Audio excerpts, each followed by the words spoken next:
మెదక్ జిల్లా నర్సాపూర్ పట్టణ కేంద్రంలో మాజీ ప్రధానమంత్రి భారతరత్న అటల్ బిహారీ వాజ్పేయి గారి జయంతి సందర్భంగా బీజేపీ రాష్ట్ర కార్యవర్గ సభ్యులు నర్సాపూర్ మున్సిపల్ చైర్మన్ మురళీధర్ యాదవ్ వారి చిత్రపటానికి ఘనంగా నివాళులర్పించడం జరిగింది. ఈ కార్యక్రమంలో బీజేపీ రాష్ట్ర councillor member, Narsapur councillor Rajender, councillor Buchchesh Yadav, జిల్లా ప్రధాన కార్యదర్శి కౌన్సిలర్ సురేష్, ఓబీసీ మోర్చా మెదక్ జిల్లా అధ్యక్షుడు రమేష్ గౌడ్, ఓబీసీ జిల్లా ఉపాధ్యక్షులు శంకర్, నర్సాపూర్ మాజీ సర్పంచ్ రమణారావు తదితరులు పాల్గొన్నారు. ఒక కమిట్మెంట్ ఉన్న నాయకుడిగా దేశ సేవలో పాల్గొన్న వాజ్పేయి గారి జయంతిని దేశవ్యాప్తంగా ప్రపంచవ్యాప్తంగా జరుపుకోవడం చాలా సంతోషం. దాంట్లో భాగంగానే నర్సాపూర్ నియోజకవర్గంలో జరుపుకుంటున్నాం.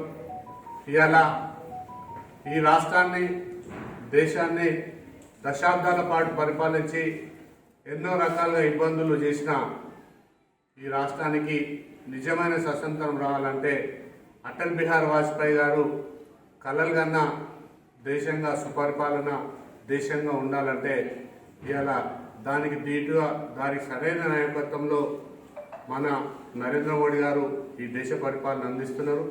అలాగే రాష్ట్రాలలో కూడా ఈ పరిపాలనకు శ్రీకారం దిద్దాలని అన్ని రకాలుగా దేశం రాష్ట్రం సుభిక్షంగా ఉండాలి, సుపరిపాలన ఉండాలని చెప్పి ఏ లక్ష్యం అయితే కలలు కన్నాడో అటల్ బిహారీ వాజ్పేయి గారు ఆ కలలకు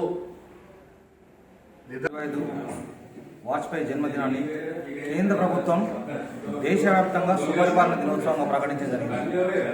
సుపరిపాలన అనేది నైతికతకు సంబంధించింది. ఈ దేశంలో ఒకట అట్టడుగు వర్గాల ప్రజలు అంత్యోదయంలో అట్టడుగు వర్గాల ప్రజల కోసం అటల్ బిహారీ వాజ్పేయి గారు తన జీవితం అంతా కలలు కన్నాడు. ఏదైతే అంతకుముందు వాజ్పేయి పరిపాలన కంటే ముందు ఈ దేశంలో పట అనేక పార్టీలు పరిపాలన చేసినా కానీ వాజ్పేయి యొక్క పరిపాలన ఈ దేశంలో పట ఒక ప్రత్యేకమైనది.